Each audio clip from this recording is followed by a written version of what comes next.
Y vamos a estudiar en este mensaje especial cuáles son nuestras prioridades. Entonces, ahorita vamos a empezar a ver las diapositivas. Tenemos ahí, tener nuestras prioridades claras es la intención de este mensaje, para que a efecto de que nosotros podamos mirar en qué estamos depositando toda nuestra confianza, en qué estamos depositando todos nuestros deseos, todos nuestros anhelos y hacia dónde queremos caminar. ¿Lo estamos haciendo conforme a lo que dice el Señor o no lo estamos haciendo conforme a Él nos ha mandado, ¿no? Entonces vamos a ver el libro de Ageo, vamos a estudiar la primera parte, que es el capítulo 1, vamos a ver del versículo 1 hasta el 11, te vuelvo a decir, lo vamos a ver muy rápido, ya realmente es un estudio más profundo y nos va a dar más material, y de hecho te puedes ahí hasta como extraviar leyéndolo, porque te habla tanto Dios de lo que quiere que como hijos de Dios veamos ahí, pero sí es importante que nosotros tengamos realmente nuestras prioridades.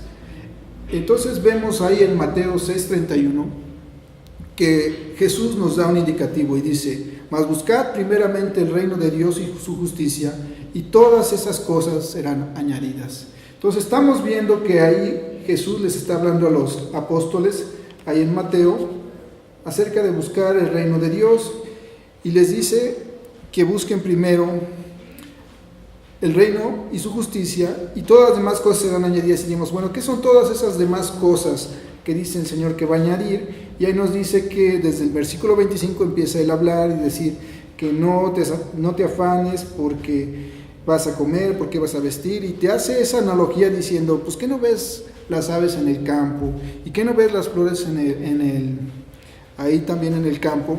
Que no se ocupan ellas de eso, ellas no trabajan, ellas no hacen nada, y sin embargo Dios produce el alimento para que los pájaros puedan comer, y viste a las flores, y hace esa comparativa diciendo que ni Salomón, que era el rey más famoso que tuvo Israel, que hizo tantas cosas y que se llenó de tanta gloria y sabiduría, se pudo vestir tan elegantemente y tan hermosamente como lo hacen las flores del campo. Entonces realmente Él nos dice que en dónde está puesta nuestra confianza, o que en dónde debe estar puesta nuestro afán, nuestro interés y nuestras fuerzas, y nos llama precisamente a ver lo que Dios quiere que veamos como una prioridad de nuestra vida, para que no nos desviemos, ¿no?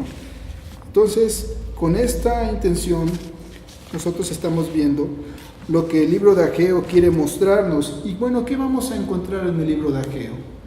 Bueno, el libro de Ageo es un libro que nos habla, pues, ¿quién lo escribió? Pues obviamente el profeta Ageo. El profeta Ageo está viviendo, contextualizando, está en el periodo en el cual el pueblo de Israel viene saliendo de ese cautiverio que estuvieron durante 70 años, que fue como una consecuencia en la que Dios usó para disciplinarlos por sus constantes rebeldías y desatenciones a los mandatos que Dios les había dado, ¿no? Entonces, ellos en ese tiempo, está terminando ese periodo de 70 años, y estamos viendo que ellos vienen regresando de esa cautividad y están volviendo a retornar a esa tierra prometida. Y algo que es asombroso de este libro es la precisión con la que se refieren fechas históricas, que nos permite ubicar este tiempo, 520 años previos a la venida del Mesías, previos a la llegada de Jesús a esta tierra. Sin embargo, también nos va a dejar mirar cómo tristemente nuestro corazón es muy engañoso, y cuando las cosas marchan bien, para nosotros es muy fácil olvidarnos de Dios. Es muy fácil olvidarnos de lo que Dios ha hecho por nosotros y de cuál es el lugar que Él ocupa en nosotros, y lo movemos del centro de nuestra vida y le damos prioridad a otra cosa, y entonces nuestras decisiones son movidas por lo que nosotros pensamos que es nuestra prioridad, que es nuestro interés, y no es muchas veces Dios, ¿no?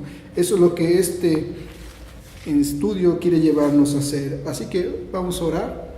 Señor, hoy te quiero dar gracias porque tu palabra es viva, tu palabra es eficaz. Y hoy te pedimos, Señor, que nos ayudes a quitar de nuestra mente toda distracción, que en nuestro corazón sea prioritario el poder darte a ti un lugar de honra, que tú seas lo primero en nuestras vidas. Que como hemos visto, Señor, tú propongas que nuestro centro y nuestra prioridad seas tú, que nada ahogue ahora tu palabra, Señor. Y si nosotros hemos estado distraídos, Padre, y hemos dejado de seguir tu voluntad, usa, Señor, nuevamente tu palabra como un espejo para que nosotros podamos volver a ser redil y podamos volver a verte, Jesús, tal como eres, y puedas seguir siendo tú el centro que maneja y controla todas nuestras decisiones y obviamente nuestra vida sea para glorificarte, en el nombre de Jesús. Amén. Entonces vemos que nuestras decisiones muchas veces se basan en lo que para nosotros es bienestar, en que pensamos que nada y nos movemos conforme a lo que nosotros pensamos que puede estar bien.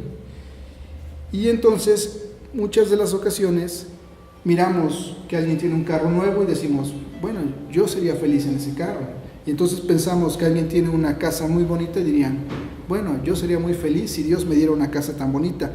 Inclusive llegamos al punto de que si pensamos que alguien tiene una pareja, decimos, bueno, si yo tuviera una pareja como esa persona, a lo mejor mi vida sería feliz.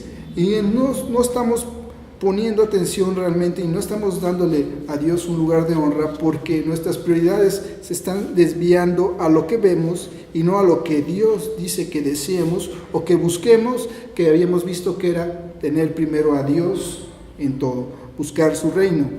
Entonces, así nosotros tenemos que usar y ver en qué se va toda nuestra fuerza, en qué se van todos nuestros recursos, con la intención de lograr algo, de establecer algo, y cómo son nuestras decisiones y en qué se va nuestro tiempo, en qué se va nuestro dinero, en qué se van nuestras habilidades para lograr la imagen que nosotros pensamos o deseamos y que muchas veces se distorsiona de lo que realmente Dios desea que veamos. Proverbios 13:23 nos dice, en el barbecho de los pobres hay mucho pan, mas se pierde por falta de juicio.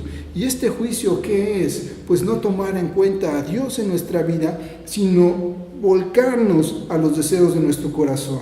Entonces realmente lo que nosotros estamos haciendo y decidiendo nos tiene que llevar a meditar si somos buenos administradores de la gracia de Dios. El Señor nos ha encomendado a nosotros un talento, una gracia especial, y nos ha dotado de dones. Si tú recuerdas la parábola de los talentos, a uno le dio 5, a otro le dio 3, pero a uno le dio 1. ¿Y qué fue lo que hizo este hombre con ese único talento? Pues fue y lo enterró, no lo aprovechó, no lo ocupó. La pregunta sería, ¿y si Dios solamente te dio un talento, cómo estás usando tú ese talento que Dios te ha dado?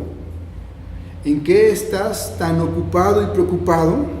Que puede ser desde la educación, puede ser tu alimentación, puede ser el vestido, cuando en Mateo 6:25 el Señor te está diciendo claramente, y versículos más adelante, te llama a no tener ese afán, porque la vida es más que el alimento y el cuerpo es más que el vestido. Entonces vemos que nosotros tenemos que mirar en qué estamos tan afanados, tan distraídos, para no atender a la voluntad de Dios. ¿Qué ocupa nuestra mente? Es un indicativo de cuáles son nuestras prioridades. Y dice la Escritura que donde está nuestro tesoro, ahí está nuestro corazón. Así que si sabemos que somos creyentes, lo primero que tendríamos que buscar es el reino de Dios. Y sabiendo que encontramos el reino de Dios, ya no habría nada de qué preocuparnos, porque ya no hay más afán, porque dice que Dios se ocupa de todo. En este pasaje de Ageo, que dice, leemos ahí en Ageo 1, yo quiero que me acompañes ahí, dice, en el año segundo del rey Darío en el mes sexto, en el primer día del mes, vino palabra de Jehová por medio del profeta Ageo a Zorobabel, hijo de Salatiel, gobernador de Judá, y a Josué, hijo de Josadat, sumo sacerdote, diciendo, así ha hablado Jehová de los ejércitos, diciendo, este pueblo dice, no ha llegado aún el tiempo de que la casa de Jehová sea edificada. Y es curioso porque ¿quién es el que dice que no ha llegado el tiempo? ¿Es Dios o es el pueblo? Dice, no ha llegado el tiempo, pero ¿quién es el que dice que no ha llegado el tiempo? El pueblo. El pueblo es el que dice, no ha llegado el tiempo. Entonces el pueblo tiene otra agenda, el pueblo tiene otras prioridades. Dios los ha mandado a edificar la casa y ellos que dicen, bueno, todavía no es tiempo, vamos a hacer otras cosas. Y eso es lo que pasa. Entonces, por eso viene esta palabra de Dios. En el versículo 3 dice: entonces vino palabra de Jehová por medio del profeta Ageo diciendo: es para vosotros tiempo, para vosotros de habitar en vuestras casas artesonadas, y esta casa está desierta. Y es curioso cómo viene esta exhortación, porque el Señor está haciendo ver que el pueblo está más ocupado en sus casas, en sus bienes, que realmente en lo que han sido enviados. Y sin embargo, vamos a mirar cómo Dios tiene tanta paciencia y tanto amor que no hace una llamada de atención fuerte a su pueblo, sino que los lleva a una cuestión que es mediten. Y así mismo les dice en el versículo 5: pues así ha dicho Jehová de los ejércitos, meditad bien sobre vuestros caminos. Y esa misma frase se las va a repetir en el versículo 7: así ha dicho Jehová de los ejércitos, meditad sobre vuestros caminos. ¿Y esto a qué nos lleva? Pues que ellos son descuidados, son distraídos, y entonces tendría razón Dios en castigarlos, en sancionarlos y decirles: ¿cómo se atrevieron a olvidar de construir mi templo? ¿Y cómo ocuparon lo que no era para otros fines y para sus deleites? Pero no, les dice: mediten realmente cómo están viviendo, mediten realmente qué es lo que tenían que hacer, en qué está su prioridad. Y es una invitación que Él les hace. Y quizá nosotros como padres muchas veces nos vamos a ver en esa posición cuando tenemos que corregir a nuestros hijos, y puede ser desde el más grande hasta el más pequeñito, cuando realmente nosotros buscamos siempre que ellos vean y que corrijan una actitud para cambiar su corazón. O sea, estamos más enfocados, así como Dios lo está haciendo aquí, no en corregir una acción, sino que realmente ellos vean y perciban qué hay en su corazón, cuáles son sus pensamientos, para que desde adentro ellos corrijan esa actitud. Así que Él nos lleva a meditar, como dice Proverbios 3:23, del 3 al 7, que no debemos caer en falso engaño de los afanes, sino preocuparnos realmente por lo que Dios nos está llamando a construir, y que es necesario que nosotros veamos esos errores, así como Él lo muestra aquí, ¿no? Dice en el 6: sembráis mucho y recogéis poco, coméis y no saciáis, bebéis y no quedáis satisfechos, os vestís y no calentáis, y el que trabaja jornal recibe su jornal en saco roto. Son consecuencias de malas decisiones que ellos han tomado. Más adelante, en el 9, lo vuelve a repetir y les dice: buscáis mucho y halláis poco, y encerráis en casa, y yo lo disiparé en un soplo. ¿Por qué? Dice Jehová de los ejércitos: porque cuanto mi casa está desierta y cada uno de vosotros corre a su propia casa, por eso se detuvo de los cielos sobre vosotros la lluvia, y la tierra detuvo sus frutos, y llamé la sequía sobre la tierra y sobre los montes, sobre el trigo, sobre el vino, sobre el aceite, sobre todo lo que la tierra produce, sobre los hombres, sobre las bestias y sobre todo trabajo de manos. Parecería que el Señor está enojado, pero realmente no. Él realmente quiere que ellos se den cuenta de cuál es la consecuencia de su mala decisión, de tener mal ordenadas sus prioridades. Porque si recuerdas lo que dice en Mateo 6:31: buscad el reino primero y su justicia, y entonces lo que Él busca es que ellos perciban su error y que corrijan ese error, renovando la mente para poder ser obedientes.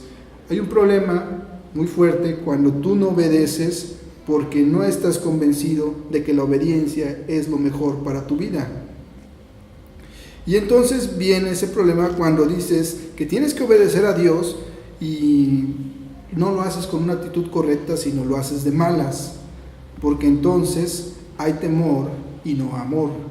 Y lo que ocurre es que Dios dice que estemos convencidos, y Él busca que nosotros pensemos, meditemos, observemos y nos demos cuenta que Él no busca nuestro mal, sino que Él busca nuestro bien, y que Él lo que desea es para que nosotros crezcamos, maduremos y alcancemos el propósito para el cual hemos sido creados. Entonces, Él desea una obediencia convencida y que no sea el clásico, tengo que hacer, sino un reconocimiento de que Dios tiene razón y sé que es lo mejor. Y muchas veces esto no significa que Dios quiere refrenar tus gustos, que Dios está pensando en que no te diviertas, que Dios quiere fastidiar y amargarte la vida, que no seas feliz. No se trata de ver eso, sino Dios lo que realmente quiere es que tú tengas el propósito claro y todos sus pensamientos son para bien, como lo dice en Mateo 6:32. Si quieres ir ahí.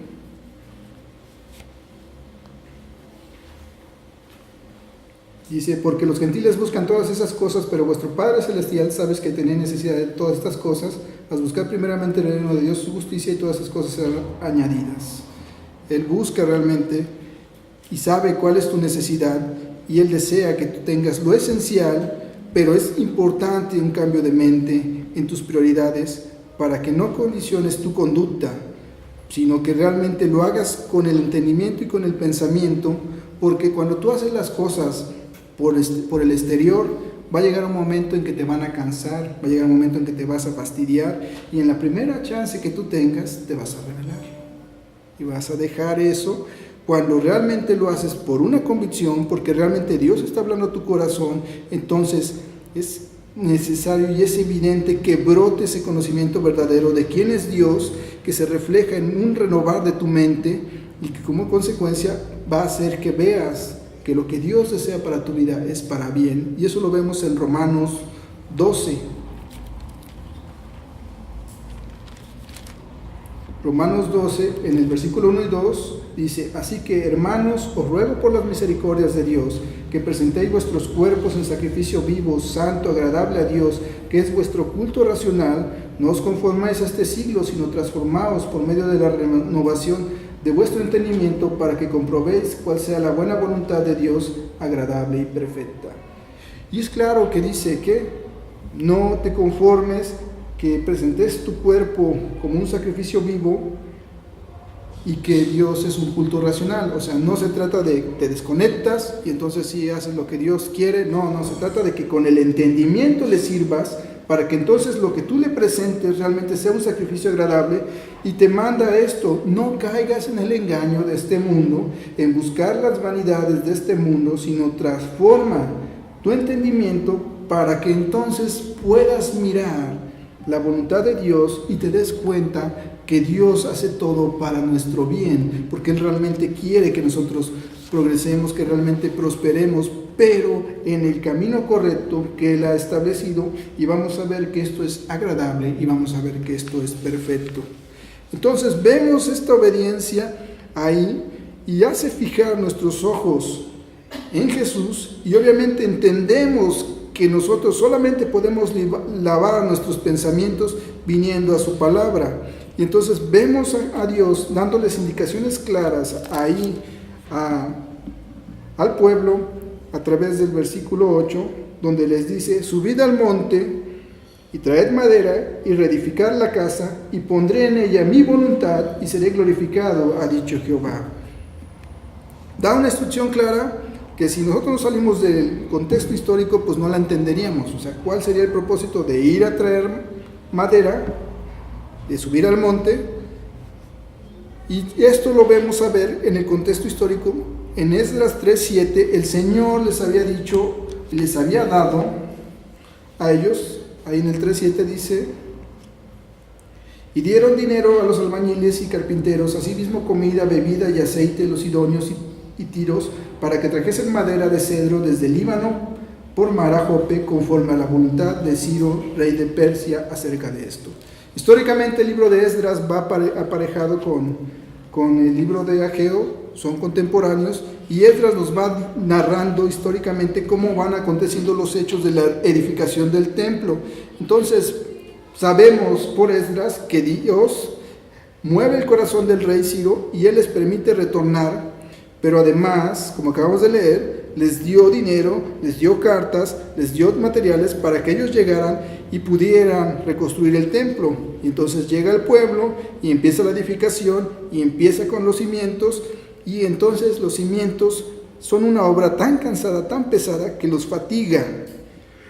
Y vas a ver, hermano, cómo si trabajas en la construcción te das cuenta que a la hora de cimentar es donde usas más personal, te ocurres más tiempo, y es de valía la cimentación, porque puede llegar el momento o el punto en que si tú haces una mala cimentación, ¿qué es lo que va a pasar con tu casa?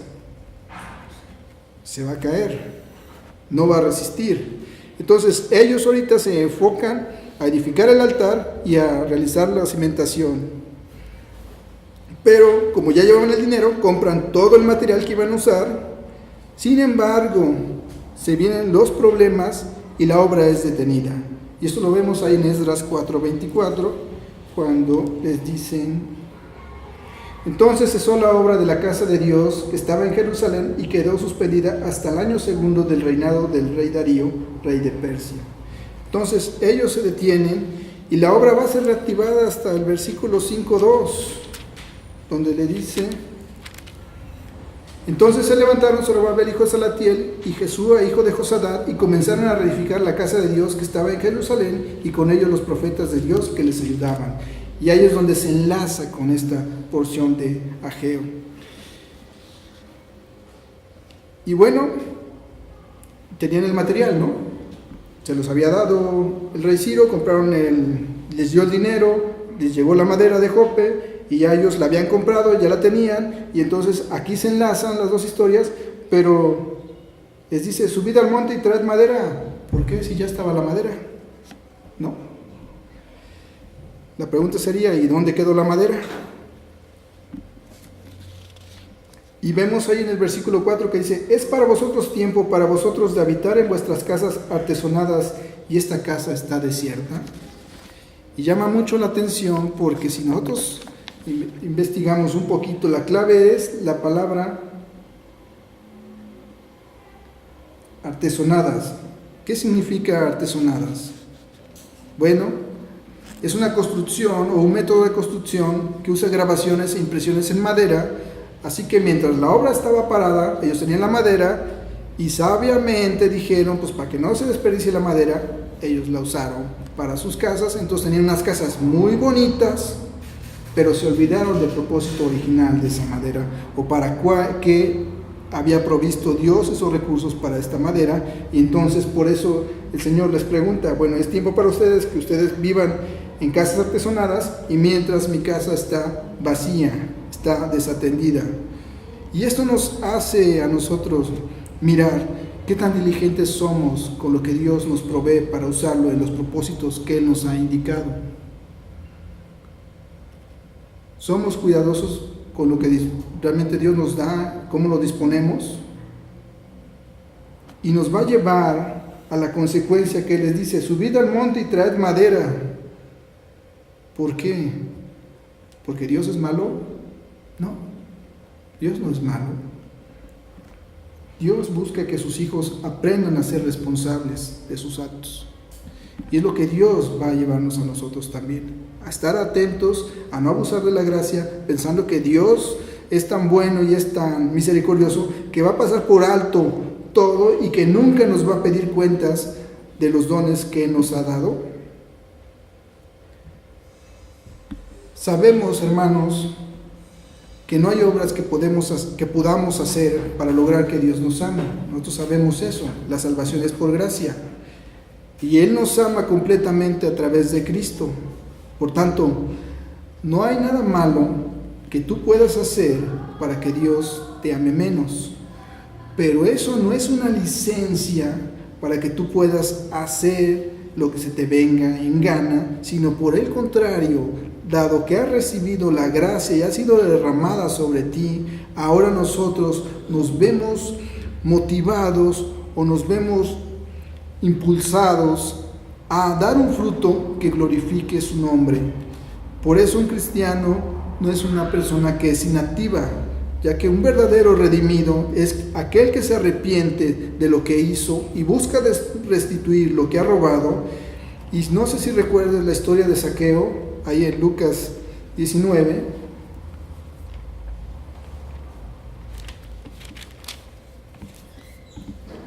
Y es importante ver, porque en Zaqueo, ahí estamos en Lucas 19:5, dice: cuando Jesús llegó a aquel lugar, mirando hacia arriba, le vio y le dijo: Zaqueo, date prisa, desciende, porque hoy es necesario que pose yo en tu casa. Entonces él descendió a prisa y le recibió gozoso. Jesús en ese momento perdona todos los pecados de Zaqueo.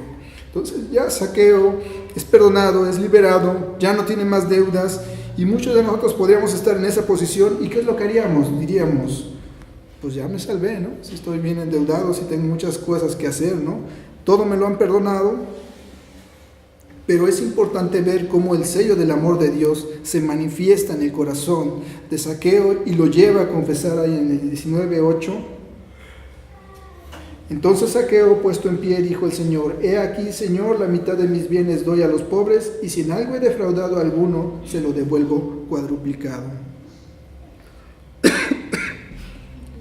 No solo va a devolver lo que se robó, sino que lo va a cuadriplicar. Así que un creyente verdadero sabe que su deuda es tan grande y por eso vive tan agradecido, dando fruto y trabajando con más ganas para que Dios sea exaltado y glorificado en cada oportunidad. Así que nosotros como creyentes vamos a mirar y debemos observar 4 aspectos de ese versículo en el que estábamos estacionados ahí en Ageo 8, donde les dice: suban al monte, traed madera y reedificar la casa, y pondré en ella mi voluntad y seré glorificado, ha dicho Jehová. La primera es una instrucción que les dice: sube al monte y traed madera. Y esto nos va a llevar a mirar y meditar y saber que tenemos que restituir lo que hemos robado o lo que hemos tomado que no ha sido para el propósito que Dios nos lo ha dado. Cuando les dice edificad o reedificad la casa, ¿a qué se refiere? Pues simple y sencillamente es que Él nos llama a servirle, que nosotros le demos adoración con nuestras vidas, que realmente no todas nuestras acciones nos lleven al trabajo que Dios ha establecido. Y dice: y pondré en ella mi voluntad. Y me gusta el orden en el que lo pone, porque dice que primero trabajes en la casa, y entonces una vez que la casa esté trabajada, Él va a poner su voluntad ahí. Y esto puede decirse o lo podemos entender como una aceptación o un deleite en el que Dios busca su voluntad. Y hay gente que hoy día quiere buscar la voluntad de Dios, pero no quiere servirle a Dios. Y eso es interesante, porque Él nos dice que si nosotros trabajamos es sobre la marcha, Él nos va a ir mostrando su voluntad y nos va a ir guiando. O sea, es como si tuvieras un carro estacionado y dijeras: quiero llegar a Veracruz, pero si no arrancas el carro, nunca vas a llegar. Es necesario que lo arranques y es necesario que lo vayas manejando, y sobre la marcha vas a ir viendo señalamientos que te van a ir guiando, y así es como Dios va a ir mostrando su voluntad en tu vida. Pero tienes que ponerte en marcha, ponerte activo, dejar que Él empiece a dirigir tu vida. Y seré glorificado, ha dicho Jehová. Con eso concluye. Y sabemos que nuestras vidas van a glorificar a Dios cuando Él ocupe nuestra máxima prioridad. Porque muchas veces nosotros tenemos a Dios fuera de nuestros planes, fuera de nuestro alcance, fuera de nuestras expectativas. Así que te dije que iba a ser por encimita, que no íbamos a profundizar tanto, porque la intención es que nosotros no nos clavemos en que no tenemos esto o en que sí tenemos esto, y qué es lo que nos da gozo, qué es lo que nos da plenitud. Porque muchas de las personas pueden vernos felices porque traemos un carro, pueden vernos felices porque tenemos una casa, pueden vernos felices porque tenemos un trabajo, pueden vernos felices porque ya nos casamos o tenemos una esposa, pueden vernos felices por cualquier otra cosa. Pero si en esas cosas solamente hay felicidad cuando estamos bien, podemos hacer que las demás personas se enfoquen a esos bienes, a esa situación, y no al Dios que se encargó de proveer todo eso. Y realmente no sé cuál pueda ser nuestra situación hoy en día, si es buena o es mala, pero en todo debemos glorificar a Jesús. Y eso es lo que vemos en el libro de Job, ¿no?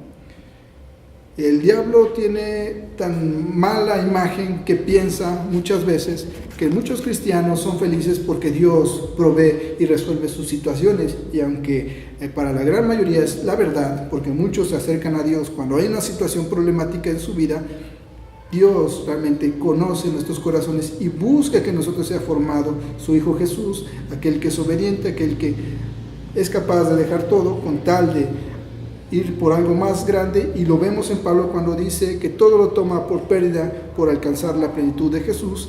Entonces, ¿qué vemos que resalta en el libro de Job? Pues él, a pesar de cada circunstancia que él vivió, que cada circunstancia que él pasó, él nunca dejó de adorar y alabar al Señor. Y el verdadero deseo de Dios no es ser algo importante en nuestras vidas, sino ser aquello que valoras sobre todo, ser lo primero en importancia. Él quiere ser el eje, Él quiere ser nuestro centro, Él quiere ser lo que le da balance a todo en nosotros. Y como ya te comenté, hay consecuencias de no tomarlo en cuenta, y esas consecuencias pues las vemos ahí en el versículo 9. Buscas mucho y no hallas, y te encierras en tu casa, y yo lo disiparé de un soplo. ¿Por qué? Dice Jehová de los ejércitos: por cuanto mi casa está desierta y cada uno de vosotros corre a su propia casa. Y esto refiere que muchas veces nuestras prioridades están enfocadas, y está plenamente identificado que cuando tú tienes problemas vas a correr a lo que te da más seguridad. Y la pregunta sería, cuando tienes problemas, ¿a quién recorres? ¿A quién recurres? ¿A dónde corres? ¿Dónde te sientes seguro? ¿Es tu trabajo? ¿Son tus bienes? ¿Son tus relaciones? ¿O es el Señor? Así que nuestras prioridades son esenciales en este año. ¿Cómo las vamos a caminar? No es que ahora busques un tiempo para Jesús, sino de que lo honres poniéndolo primero sobre todo. Nuestras agendas, hermano, deben comunicar que Jesús tiene un lugar en nuestras vidas y que es un lugar muy importante, por lo tanto Él es exaltado.